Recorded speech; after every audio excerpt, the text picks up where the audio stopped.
ટેટની મુક્તિની માંગ સાથે સુરત જિલ્લા કલેક્ટરાલય શિક્ષકો દ્વારા સ્વાભિમાન ધરણાનું આયોજન કરાયું હોય, જેમાં પ્લેકાર્ડ સાથે દેખાવો કરાયા હતા।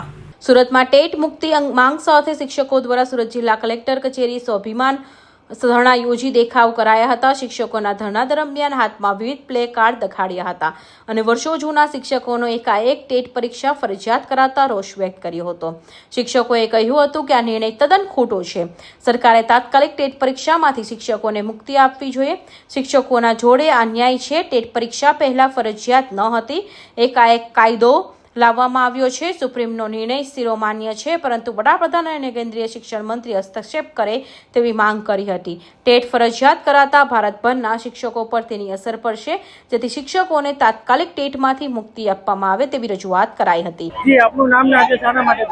जिग्नेश ठाकर, महामंत्री अखिल भारतीय राष्ट्रीय शैक्षिक महासंघ सूरत महानगर।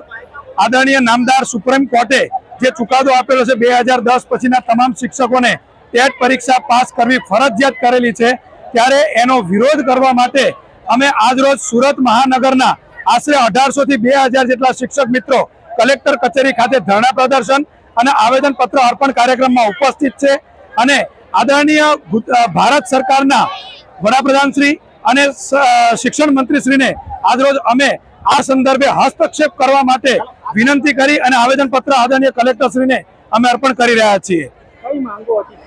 અમારી ખાસ માંગ એક જ છે કે 2010 પહેલાના જે શિક્ષકોને તાકીદે ટેટ પરીક્ષા પાસ કરવાનું જે કહેવામાં આવ્યું છે એમાંથી અમને સદંતર મુક્તિ આપવામાં આવે અને જો આ ધરણા પ્રદર્શન બાદ જો આ કાર્યક્રમ બાદ પણ જો ટેટની પરીક્ષામાંથી મુક્તિ આપવામાં નહીં આવે તો આગામી 28 તારીખે ગુજરાત પ્રાંતની અમારી કારોબારી બેઠક થવાની છે, એમાં આગળની રણનીતિ નક્કી કરવામાં આવશે।